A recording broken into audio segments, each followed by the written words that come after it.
តសាច់រឿងយើងទៀតពេលនោះ King ក៏បាននាំជាមួយនឹងមនុស្សយន្តម្នាក់បានចូលមកក្នុងផ្ទះសៃតាម៉ានៅពេលនោះដែរធ្វើឲ្យចេណូឆ្ងល់ជាមួយ King ជាខ្លាំងគាត់ក៏បង្អន់នឹងវាបហាប៉ុន្តែអ្នកដែលបើកមុខនោះគឺជាដុកទ័រ Cosino ដែលជាអ្នកជួយជីវិតចេណូនោះឯងនៅពេលនោះដែរដុកទ័រ Cosino ក៏បានសួរទៅកាន់ចេណូថាតើឯងមករស់នៅទីនេះសុខសប្បាយជាទេនៅពេលដែលលើអ្នកដែលបានជួយជីវិតខ្លួននាយកនេះចេណូក៏បានប្រាប់ទៅគាត់វិញថាពេលនេះគាត់សុខសប្បាយជាទេហើយគាត់ថែមទាំងរកបានគ្រូមួយដែលជួយបង្ហាត់បង្រៀនខ្ញុំដ៏ខ្លាំងប៉ុណ្នេះទៀតផងប៉ុន្តែតាមយើងមើលទៅដូចជាតែតាម៉ាបានជួយអីចេណូផងហ្នឹងនៅពេលនោះដែរដុកទ័រ Cosino ក៏បានអរគុណទៅកាន់សៃតាម៉ាហើយបានរៀបរាប់ពីប្រវត្តិរបស់ចេណូប្រាប់ទៅកាន់សៃតាម៉ាជាច្រើនធ្វើឲ្យសៃតាម៉ាមានអារម្មណ៍ថាពិតជាក្រញ៉ាញ់ខួរមែនតើនៅពេលនោះចេណូក៏បានមកសប្រាប់Cosino ថាលោកគ្រូរបស់ខ្ញុំគាត់មិនចូលចិត្តស្ដាប់អ្វីដែលវែងឆ្ងាយនោះទេគឺគាត់ចូលចិត្តស្ដាប់សាច់រឿងរបស់អ្នកណាក៏ដោយសង្ខេបតែប៉ុណ្ណោះពេលនោះដុកទ័រ Cosino ក៏បានអរគុណទៅកាន់សៃតាម៉ាហើយគាត់ក៏បានយកជាមួយនឹងបន្ទះសាច់មួយប្រអប់យកមកឲ្យសៃតាម៉ាដើម្បីឲ្យសៃតាម៉ាធ្វើការបរិភោគនៅពេលដែលឃើញដុកទ័រ Cosino គាត់ចិត្តល្អបែបនេះគ្រាន់តែមកលេងតែម្ដងសោះថែមទាំងយកសាច់មកផ្ញើគាត់បែបនោះសៃតាម៉ាក៏បានប្រែប្រួលទឹកមុខនិងទទួលគាត់យ៉ាងរាក់ទាក់ជាទីបំផុតនៅពេលដែលសៃតាម៉ាធ្វើបែបនេះវាក៏ប៉ះពាល់ទៅកាន់អារម្មណ៍ហ្វូបូគីដែរក៏ដោយសារនាងក៏ធ្លាប់មកទីនេះជាញឹកញយប៉ុន្តែមិនដែលទទួលបានការស្វាគមន៍ពីសៃតាម៉ាដោយពេញចិត្តបែបនេះនោះទេនៅពេលនោះពួកគេក៏ចង់នៅទីនេះហើយហ្វូបូគីនិយាយថាសាច់នេះបើយកទៅស្ងោរវាប្រហែលជាមិនឆ្ងាញ់នោះទេនាងចង់ឲ្យសៃតាម៉ាយកវាទៅធ្វើអ្វីវិញប៉ុន្តែសៃតាម៉ាបានប្រាប់នាងថាខ្ញុំស្ងោរខ្ញុំជាអ្នកស៊ីវាតែប៉ុណ្ណោះយ៉ាងម៉េចពួកនាងចង់ស៊ីដែរមែននៅពេលនោះសៃតាម៉ាក៏បានដេញពួកគេឲ្យត្រឡប់ទៅផ្ទះវិញយើងកាត់មកខាងសមាគមបិសាចវិញពេលនោះបិសាច Kyotaro ក៏បានសួរទៅកាន់បិសាច King Ripper និងអាបិសាចកន្លាតថាតើពួកឯងបានធ្វើយ៉ាងម៉េចហើយជាមួយនឹង Garo ពួកគេក៏បានប្រាប់ទៅកាន់បិសាច Kyotaro ថា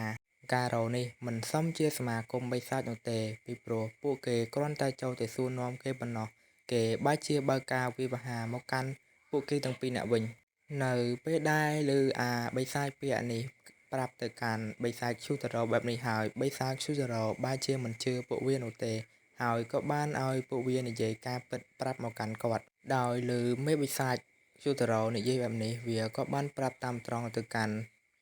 វាថាការរោនេះមិនស័ក្តិសមធ្វើជាសមាគមរបស់បិសាចនោះទេដោយសារតែការរោនេះមានមិត្តជាមនុស្សហើយថែមទាំងមានមនោសញ្ចេតនាជាមួយនឹងពពួកមនុស្សទៀតមាត់វានិយាយថាចង់សម្លាប់ហេរ៉ូប៉ុន្តែការពិតវាមិនដែលបានសម្លាប់ហេរ៉ូណាបានម្នាក់នោះទេហើយខ្ញុំក៏បានសម្លាប់អាការ៉ូនោះចោលបាត់ទៅដោយខ្ញុំធ្វើការកាប់ជាច្រើនកន្លែងពីក្រោយខ្នងរបស់វាខ្ញុំគិតថាវាប្រហែលជាស្លាប់បាត់ហើយលោកម្ចាស់ដោយលើអាបិសាចទាំងពីរនេះនិយាយបែបនេះបិសាច Shuro គាត់ក៏ពុំបានថាអ្វីឬក៏ដាក់ទោសអ្វីទៅកាន់ពួកវានោះទេគាត់បាននិយាយទៅកាន់ពួកវាថាមិនអីនោះទេបើឯងសម្លាប់ការ៉ូយើងមានតែរោគអ្នកថ្មីមកជំនួសការ៉ូតែប៉ុណ្ណោះហើយ Shuro ក៏បានសួរទៅកាន់ពួកវាថាចាប់ក្មេងម្នាក់នោះមកធ្វើអីអាបិសាច King Ripper ក៏បាននិយាយទៅកាន់បិសាច Shuro វិញថាគាត់ចង់យកក្មេងនេះមកលេងដើម្បីជាល្បែងកម្សាន្តតែប៉ុណ្ណោះនៅពេលដែលឮអាបិសាច King Ripper និយាយបែបនេះបិសាច Shuro គាត់ពុំបានសប្បាយចិត្តនោះទេដោយសារតែគាត់បាននិយាយទៅកាន់ពួកវាថាគាត់មិនចង់ឲ្យបិសាចទាំងអស់នៅលេងសើចសប្បាយនោះទេដោយសារតែនៅបន្តិចទៀតនេះអាចនឹងមានសង្គ្រាមជាមួយនឹងពពួកហេរ៉ូនិងពពួកបិសាចហើយដូច្នេះហើយសូមឲ្យពួកឯងប្រឹងប្រែងក្នុងការវឹកហាត់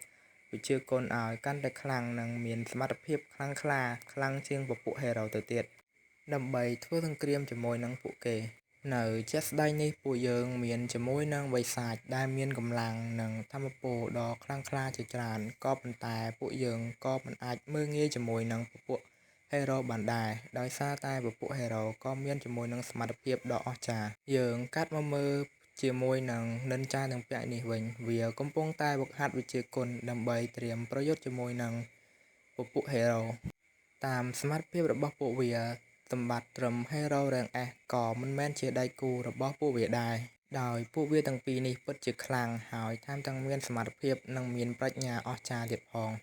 នៅពេលនោះក៏មានជាមួយនឹងបិសាច Crashila ដែលវាបានបឺតឈាមជាមួយនឹងបិសាចគ្នាវាដើម្បីសម្លាប់ចោលក៏ព្រោះថាវាចង់បឺតឈាមដើម្បីបន្ថែមនៅថាមពលឬក៏កម្លាំងដល់វាដើម្បីឲ្យវាមានកម្លាំងកាន់តែខ្លាំងប៉ុន្តែ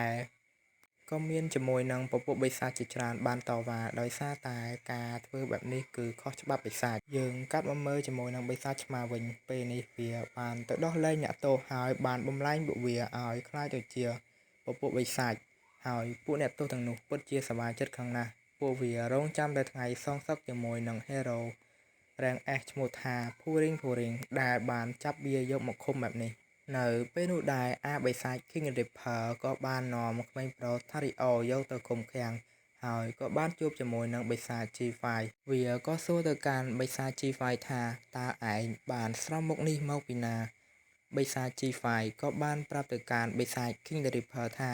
គឺខ្ញុំបានសម្លាប់ជាមួយនឹង Hero ម្នាក់ដែលវាហ៊ានប្រហើនចូលមកកន្លែងនេះនៅពេលនោះដែរបិសាច King Reaper ក៏បានចាប់ក្មេងប្រុស Thario មកឲ្យជួបជាមួយនឹងក្មេងប្រុសដែលជាកូនអ្នកមានកាលពីវគ្គទី1នៃ Season ទី3នោះពួកគេជួបគ្នាហើយក៏បានណែនាំឈ្មោះឲ្យគ្នាស្គាល់ទៅវិញទៅមកប៉ុន្តែដោយសារតែក្មេងប្រុសម្នាក់នោះគាត់ឃ្លាននៅពេលនោះគាត់ក៏បានសុំក្មេងប្រុសនោះឲ្យមានអ្វីឲ្យគាត់ញ៉ាំបន្តិចមកដោយសារតែគាត់ជាប់នៅទីនេះជិត1ថ្ងៃទៅហើយពួកបិសាចពុំបានឲ្យអ្វីមកគាត់ទាល់តែសោះធ្វើឲ្យគាត់ឃ្លានជាខ្លាំង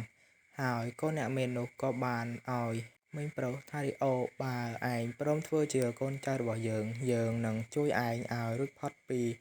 កន្លែងឃុំឃាំងនេះដោយសារតែយើងគឺជាកូនអ្នកមានហើយឪពុករបស់យើងគឺជាអ្នកដែលបានជួយជាមួយនឹងសមាគម Hero ដោយផ្ដល់ជាលុយកាក់ប្រាក់កាសជាច្រើននៅពេលនោះបិសាចសារាយសមុទ្រក៏បាននិយាយទៅកាន់ពួកវាទាំងពីរនាក់ថាយើងថ្លង់ពួកឯងខ្លាំងណាស់ឲ្យពួកឯងស្ងាត់ខ្លះទៅនៅពេលនោះដែរកូនអ្នកមានក៏បានស្រែកទៅកាន់វាថាឯងចាប់ដោះលែងយើងភ្លាមបើឯងមិនដោះលែងនោះទេប្រយ័ត្នស្ដាយក្រោយប្រយ័ត្នតែប៉ាយើងបញ្ជូនជាមួយនឹងពពួក Hero ឲ្យមកសម្លាប់សមាគមបិសាចរបស់ឯងនៅពេលដែលឮក្មេងប្រុសនេះវាមានសម្ដីក្អេងក្អាងបែបនេះបិសាចសារាយសមុទ្រវាក៏បានប្រាប់ទៅកាន់ពួកវាថាយើងបង្កើតឡើងសម្រាប់សម្លាប់ Hero នឹងហើយ Hero Rank S ម្នាក់ក៏បានត្រូវគ្នាយើងសម្លាប់បាត់ដែរគឺជា Hero ត្រាញណៃនោះឯងប៉ុន្តែកូនអ្នកមានវាមិនស្គាល់អ្វីនោះទេវាដឹងថាវាគឺជាកូនមហាសេដ្ឋីវារស់នៅដេកស៊ីស្រួលដូច្នេះហើយវាមិនគិតអ្វីទាំងអស់វាក៏បានប្រាប់ទៅកាន់ក្មេងប្រុស Thario ថាយើងនឹងជួយឯងចេញពីកន្លែងឃុំឃាំងនេះវាធ្វើឲ្យបិសាចសារាយសមុទ្រវាពិតជាខ្ពើមនឹងសម្ដីរបស់ក្មេងប្រុសជាកូនអ្នកមាននោះជាខ្លាំងដោយវាមានជាមួយនឹងពពួកបិសាចដែលមានលំដាប់រ៉េងខ្ពស់ជាច្រើនដែលនៅកំពុងតែសង្ងំវឹកហាត់វិជ្ជាគុណក្នុងការធ្វើការសម្លាប់ជាមួយនឹងពពួក Hero និងកំទេចជាមួយនឹងទីក្រុងបំផ្លាញជាមួយមនុស្សជាតិហើយថែមទាំងគ្រប់គ្រងជាមួយនឹងផែនដីនេះទៀតដោយគ្រាន់តែលើបែបនេះធ្វើឲ្យក្មេងប្រុស Thario និងក្មេងប្រុសអ្នកមាននោះមានការភ័យខ្លាចជាខ្លាំងយើងកាត់មកមើលការវិញទោះបីជាគាត់មានរបួសពេញខ្លួនប៉ុន្តែគាត់នៅមិនទាន់ស្លាប់នោះទេរឿងសីតាមាស៊ីសនទី3វគ្គទី3ក៏បានមកដល់ទីបញ្ចប់ចឹងអ្នកនរគ្នាកុំភ្លេចចាំទស្សនាជាមួយនឹងរឿងសីតាមានៅភាគបន្តទៀតគឺវគ្គ4ខ្ញុំនឹងធ្វើការកាត់វគ្គនោះជា2ចំណែកដូច្នេះហើយជាចុងក្រោយអ្នកទាំងអស់គ្នាកុំភ្លេចចុចកត់សញ្ញាកណ្ដឹងនិងឲ្យមេដៃ comment លេងដើម្បីឲ្យខ្ញុំមានកម្លាំងចិត្តក្នុងការធ្វើវីដេអូឲ្យអ្នកគ្នាទស្សនាទៀត